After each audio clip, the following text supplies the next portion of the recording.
ایک طریقہ آج کا نہیں ہے، بہت زمانے سے یہ بدعت چل رہی ہے۔ سبحان اللہ، سبحان اللہ۔ سمجھ گئے؟ بغیر کرائے کے لے گئے، اب راستے میں بیچ سمندر میں خضر علیہ السلام نے اپنی کلاڑی سے اس کا ایک تختہ اکھیڑ دیا، اندر پانی آنے لگا اور جلدی سے ایک دوسری لکڑی کو خراب کر اس سے بسولیا لگا کے ٹھیک ٹھاک کیا اور اس میں ایک کھونٹی ایسے ٹھونک دی کہ نیچے سے پانی نہ آئے۔ موسیٰ علیہ السلام نے دیکھا کہ تختہ توڑ دیا، جھٹ بولے کہ آپ نے یہ کیا کیا؟ کیا آپ چاہتے ہیں لتغرق اہلہا کہ کشتی والوں کو ڈبوئیں؟ انکا جئت شیئا امرا، آپ نے یہ ذرا ناپسندیدہ کام کیا۔ یہ موسیٰ علیہ السلام کی شریعت کے مطابق وہ ناپسندیدہ کام تھا، ٹھیک؟ کہ کیوں؟ وہ فرماتے ہیں کہ عملونا بغیر مولد وَأَرَدْتَ أَن تُغْرِقَ أَهْلَهَا فَخَرَقْتَهَا، کہ آپ کو بغیر کرائے کے تو ان لوگوں نے سوار کیا اور آپ نے اس کا بدلہ یہ دیا کہ اس کشتی کو توڑ کر سارے کشتی والوں کو ڈبونے کا انتظام کیا۔ انہوں نے کہا کیا میں نے یہ نہیں کہا تھا کہ لن تستطیع معی صبرا، میرے ساتھ صبر نہیں کر پاؤ گے؟ کہ یہ میں بھول گیا تھا، اور بھول چوک کو معاف کر دیا جاتا ہے۔ فلا ترہق من امری عسرا، میرے معاملے میں زیادہ آپ سختی نہ کریں۔ تو ٹھیک ہے، پھر گئے آگے کنارے، جب پہنچ گئے دونوں اترے، آگے بڑھے، راستے میں بچوں کے ساتھ کھیلتا ہوا ایک لڑکا ملا، آپ نے اس کے کاندھے پہ ہاتھ رکھا اور اوپر سے اس کے سر کے بال پکڑے اور یوں جھٹکا دیا، گردن اس کی الگ ہو گئی، اللہ اکبر، گردن الگ ہو گئی۔ تو موسیٰ علیہ السلام فرماتے ہیں اقتلت نفسا زکیۃ بغیر نفس، آپ نے ایک بے گناہ بچے کو قتل کر دیا، حالانکہ اس نے کسی کو قتل نہیں کیا تھا، یہ تو برا کام ہوا۔ انہوں نے کہا کہ میں نے کہا نہ تھا کہ آپ صبر نہیں کریں گے میرے ساتھ؟ دیکھیے موسیٰ علیہ السلام کی ایک شریعت اور حضرت خضر علیہ السلام کی ایک شریعت، انہوں نے اس کو قتل کر دیا۔ پھر آگے بڑھے، ایک گاؤں میں پہنچے، رات کا وقت تھا، کہا کہ گاؤں والوں سے کہ ہم دونوں کو مہمان بنا لو۔ تو گاؤں والے بولے بہت آتے جاتے ہیں لوگ، کس کو ہم بنائیں گے، جائیے۔ ہاں، تو انہوں نے فَأَبَوْا أَن يُضَيِّفُوهُمَا، انہوں نے مہمان بنانے سے انکار کر دیا، جاؤ یہاں سے، اب پہچان نہیں رہے۔ تو اب اسی گاؤں کے کنارے ابھی پہنچے ہی تھے، حضرت خضر علیہ السلام نے دیکھا ایک دیوار تھی، وہ ٹیڑھی ہو گئی، اب گر رہی ہے، ایسے آ رہی ہے، سیدھی دیوار تھی، یوں اب یوں ہونے لگی ایسے خضر۔ اور اس دیوار کے بارے میں حضرت سیدنا ابن عباس رضی اللہ تعالیٰ عنہما نے فرمایا کہ یہ دیوار 400 ہاتھ لمبی تھی۔ اللہ اکبر، بات اتنی لمبی، تو آپ نے اس دیوار پر جھٹ قریب ہو کر ایسے ہاتھ لگایا اور اس کو سیدھا کر دیا، فاقامہ، سیدھا بالکل برابر کر دیا۔ موسیٰ علیہ السلام جھٹ بولے، لو شئت لاتخذت علیہ اجرا، یہ آپ نے بڑا بھاری کام کر دیا، سبحان اللہ، ان لوگوں نے مہمان نہیں بنایا، اب اس کی مزدوری لے لیجئے، کھانے پینے کا انتظام ہو جائے، ہاں مزدوری لے لیجئے۔ انہوں نے فرمایا کیا میں نے آپ کو منع نہیں کیا تھا کہ آپ میرے ساتھ صبر نہیں کر سکتے؟ فرمایا ھذا فراق بینی و بینک، یہ میرے اور آپ کے درمیان اب جدائی کا وقت ہے۔ 3 مرتبہ آپ نے ٹوک دیا، اب 3 کے بعد حجت قائم کرنے کے لیے کچھ باقی رہا نہیں، اس لیے اب اس پہ اب یہیں پر ختم۔ اب میں آپ کو یہ بتا دوں کہ میں نے وہ سب کام کیوں کیا تھا۔ اما السفینۃ فکانت لغلامین یتیمین، 2 نابالغ یتیم بچوں کی وہ کشتی تھی، وہ چلتی تھی کرائے پر، اور جس جگہ جا رہی تھی وہاں کا بادشاہ بڑا ظالم تھا، اچھی صاف ستھری اچھی نئی کشتیاں دیکھتا تو زبردستی چھین لیتا۔ تو میں نے سوچا فَأَرَدْتُ أَنْ أَعِيبَهَا، میں نے چاہا کہ یتیموں کا مال برباد نہ جائے ظالم کے ہاتھ میں، اس لیے میں نے اس میں عیب پیدا کر دیا سبحان اللہ، تاکہ سبحان اللہ، اس عیب کی وجہ سے کشتی تو محفوظ رہے ان یتیموں کی۔ یہ کیا میں نے۔ اور دوسری بات یہ کہ جو بچے کو میں نے قتل کیا، اس بچے کی پیشانی پر میں نے دیکھا کہ اس پر کافر لکھا ہوا ہے، اور میں نے یہ بھی جان لیا کہ اس کے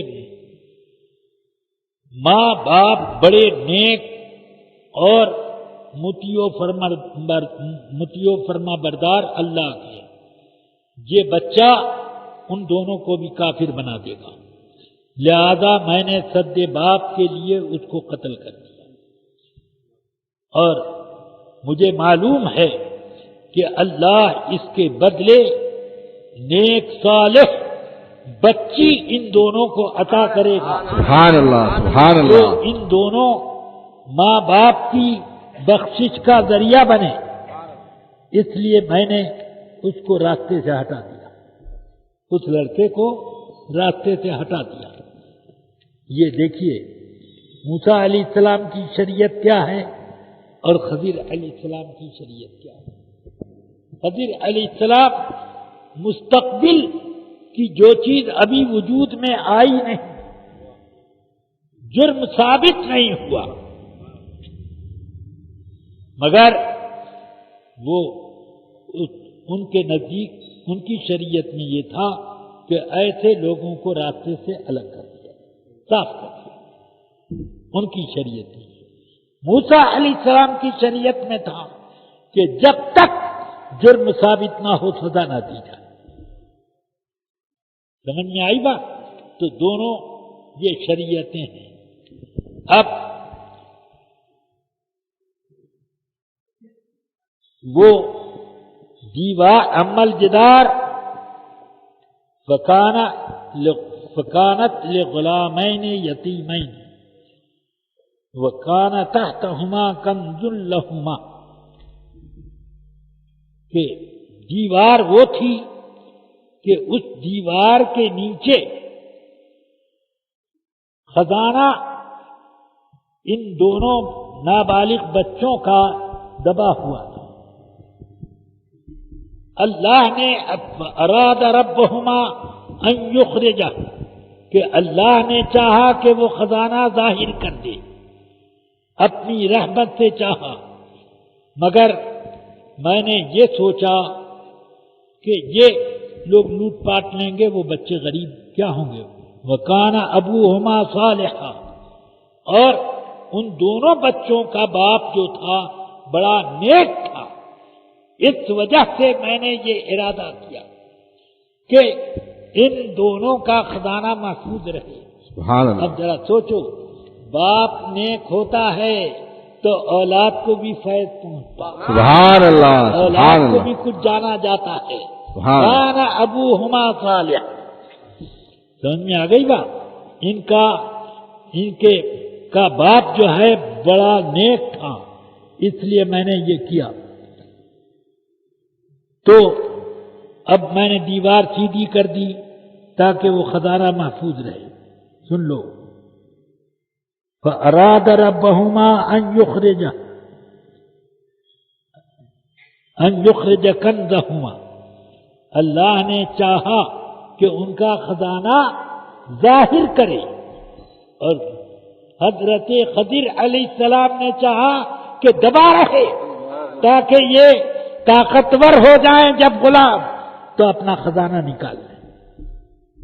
سمجھ میں آئی بات؟ کیا اس کا مطلب ہوا؟ کیا مطلب ہوا؟ ایک نبی کو اللہ نے کچھ اختیار دیا ہے۔ سبحان اللہ، کیا اختیار دیا ہے؟ سمجھ میں آ رہی ہے بات؟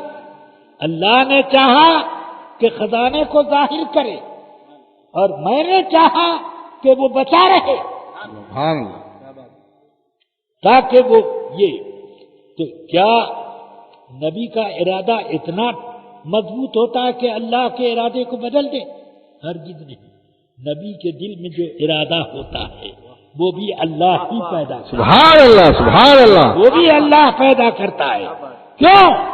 تاکہ نبی کی عظمت ظاہر ہو، سبحان اللہ، سبحان اللہ، کہ اللہ کے یہاں اس کے ارادے کا اتنا وزن ہے کہ اللہ اس کے ارادے کو پورا کر دیتا ہے۔ سبحان اللہ، سبحان اللہ، نعرہ تکبیر، یہی نعرہ رسالت، یہی چیز وہابیوں کو سمجھ میں نہیں آئی، اللہ، اس لیے وہ کہہ دیتے ہیں کہ اللہ کے حکم کو نبی بھی بدل نہیں سکتا۔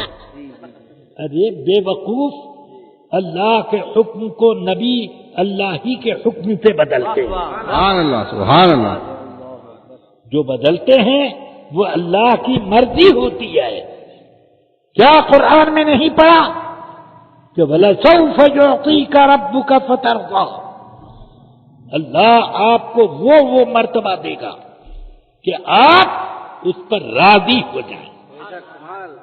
حضرت ام المومنین عائشہ صدیقہ کی یہ حدیث بخاری میں موجود ہے، فرماتی ہیں کہ رسول پاک صلی اللہ علیہ وسلم سے میں نے عرض کی، یا رسول اللہ ما ارا ربک الا وقد یصارع فی ہواک، میں آپ کے رب کی شان ایسی دیکھتی ہوں کہ آپ کی خواہشات پوری کرنے میں جلدی فرماتا ہے، سبحان اللہ، سبحان اللہ، جلدی فرماتا ہے۔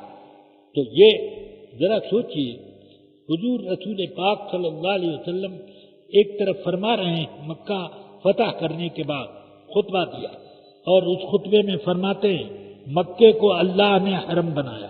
یہ حدیث بھی بخاری مسلم وغیرہ میں پڑھ لی ہے، مکے کو حرم بنایا، کسی آدمی نے نہیں حرم بنایا، اس لیے یہاں کی گھاس، کٹیلا، درخت یہ کاٹے نہ جائیں، کاٹے نہ جائیں۔ یہ اللہ کا حکم ہے کہ یہ حرم ہے، یہاں کی گھاس چھیلی نہ جائے، درخت کاٹے نہ جائیں، توڑے نہ جائیں، اور یہاں کے کٹیلے بھی اکھیڑے نہ جائیں۔ سمجھ میں آ گئی بات؟ یہ اللہ کا حکم ہے۔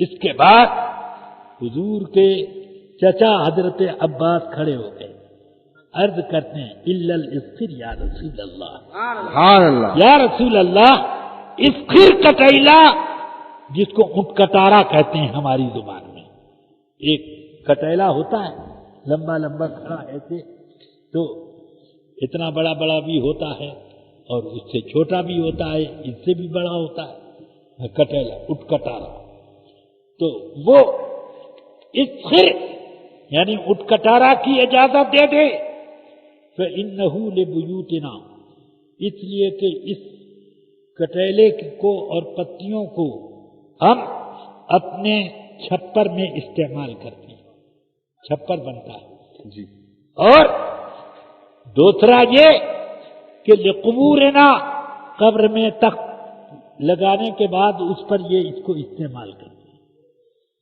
جیسے آپ لوگوں کے یہاں بھی کچھ وہ بیر کے پتے یہ وہ سب ڈالا جاتا ہے نا تختے پر، کٹیلا وغیرہ، تو یہ اس لیے، اور ولساغتنا، اور ہمارے سناروں کے کام میں بھی آتا یہ کٹیلا، کہ اس کی آگ بنا کر جب اس پر سونا پگھلاتے ہیں تو پگھل جاتا ہے، اور کسی آگ پر نہیں پگھلتا سونا، اس لیے اس پر یہ ہمارے سناروں یا رسول اللہ اس کی اجازت دیتی، فرمایا الا الاسخر الا الاسخر الا الاسخر، جاؤ کٹیلا، یہ کٹیلا کاٹنے کی اجازت ہے، اجازت ہے، اجازت۔ سبحان اللہ، سبحان اللہ۔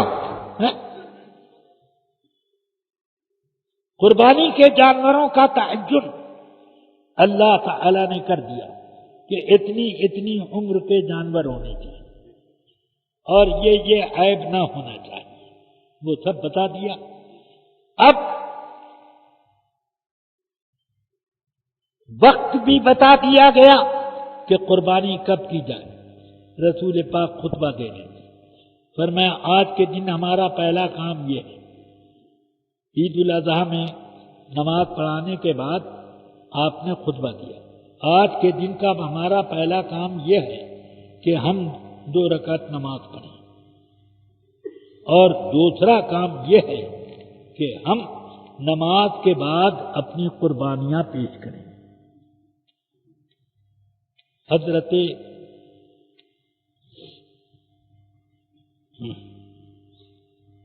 ابو بردہ ابن نیار اٹھ کر کھڑے ہو گئے برا ابن عازب کے ماموں میں، فرماتے ہیں برا ابن عازب فقام خالی ابو بردہ ابن نیار، ابو بردہ ابن نیار اٹھ کے کھڑے ہو گئے خطبے کے بیچ میں، یا رسول اللہ میں تو جانتا تھا کہ اللہ کی طرف سے آج کھانے پینے کا دن ہے اور مہمانی کا دن ہے، اس لیے نماز فجر کے بعد ہی میں نے قربانی کر دی، اور اس قربانی کا گوشت پڑوسیوں کے یہاں بھی بھیجا، انہوں نے پکا کے کھایا، اور میں نے بھی گھر پکوایا اور اس میں سے کچھ کھا بھی لیا، اور اب آیا ہوں نماز پڑھنے کے لیے، نماز میں نے پڑھی آپ کے ساتھ، میں تو یہی سمجھ کر کے میں نے قربانی کی۔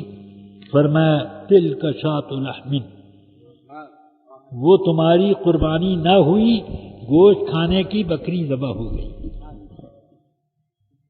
تو کہتے ہیں یا رسول اللہ اب تو میرے پاس کوئی جانور ہے نہیں، ایک چھوٹا سا 6 مہینے کا بکری کا بچہ ہے، موٹا تازہ ہے مگر 6 مہینے کا، سرکار اب میں کیا کروں، 1 سال کا بکرا چاہیے اور یہاں تو 6 مہینے کا، 1 دن بھی کم ہو تو قربانی نہ ہو سال پورا ہونے میں، اور یہاں تو پورے 6 مہینے باقی۔ اب سرکار اب میں کیا کروں؟ فرمایا دیکھیے تمام وہ صحابہ جو بڑے بڑے اجلہ صحابہ ہیں، جن میں حضرت ابو بکر و عمر بھی ہیں، حضرت عثمان و حیدر بھی ہیں، حضرت سعد ابن ابی وقاص، سعید ابن زید، اور ابو زبیر ابن عوام، عبد الرحمن ابن عوف، ابو عبیدہ ابن الجراح، ایسے بڑے بڑے عشرہ مبشرہ بھی ہیں، اور بھی سب لوگ ہیں۔ ابو بردہ ابن نیار کھڑے ہو گئے، حضور نے فرمایا جا وحی عنک فإنما تجزئ عنک ولن تجزئ عن احد بعدک، جاؤ اپنے وہی 6 مہینے کے بکری کے بچے کی قربانی کر دو، تمہاری ہو جائے گی، سبحان اللہ، اور کوئی سبحان سزا اللہ۔ نہیں ہوگی۔ میرے آقا سب کا حکم ایک طرف رکھتے ہیں کہ اس کی وہ کرے تو نہیں ہوگی، اور ایک کو اجازت دیتے ہیں۔ سمجھ گئے آپ؟ اس طرح کی اگر میں حدیثیں سنانے لگوں تو کتنی حدیثیں اس موضوع پر مل جائیں گی۔ اب یہ کہ 4 سے زیادہ کوئی نکاح نہ کرے، اور ایک صحابی کو اس سے زیادہ کی اجازت دے دی۔ ہاں قرآن مجید میں کیا وہ فَانكِحُوا مَا طَابَ لَكُم مِّنَ النِّسَاءِ مَثْنَىٰ وَثُلَاثَ وَرُبَاعَ، 4 ہی پر تو ختم، مگر حضور نے کسی کو زیادہ کی اجازت دے دی۔ اور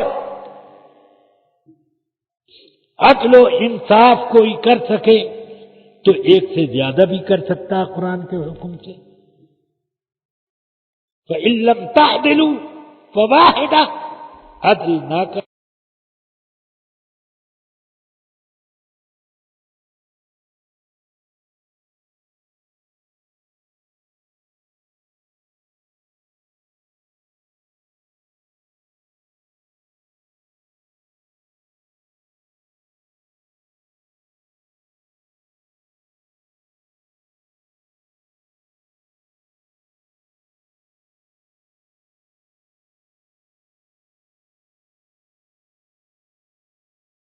میرے آقا نے فاطمہ کی موجودگی میں کسی کو نکاح میں لانے کی حرمت فرما دی۔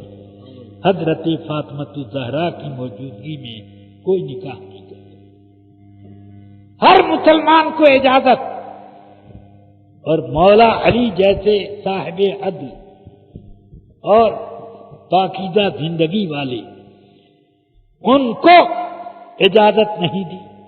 اس سے کیا سمجھ میں نہیں آتا کہ قرآن میں جو حکم ہے رسول پاک اس کے خلاف نہیں حکم دے رہے ہیں، یہی اللہ کا بھی حکم ہے۔ یہ بھی تشریحات رسول اللہ جانتے ہیں، ان پر قرآن اترا ہے، آپ نہیں جانتے۔ مگر وہابیوں کو تو رسول اللہ کے علم اور ان کے علم غیب دونوں ہی میں بڑا کلام ہے، اور اپنے مولویوں کا جب ذکر کرتے ہیں تو علم غیب کی چٹانیں کھڑی کر دیتے ہیں۔ ہاں، لا الہ الا اللہ۔ خیر، بات دور تک نکل گئی۔ مجھے یہ بتانا ہے کہ اللہ کے جتنے نبی آئے سب کی شریعتیں الگ، رقبہ الگ، وقت الگ، قوم الگ، سب کا یہی رہا۔ مگر میرے آقا صلی اللہ علیہ وسلم آئے تو اللہ نے فرمایا قل یا ایھا الناس انی رسول اللہ الیکم جمیعا۔ سبحان اللہ، سبحان اللہ۔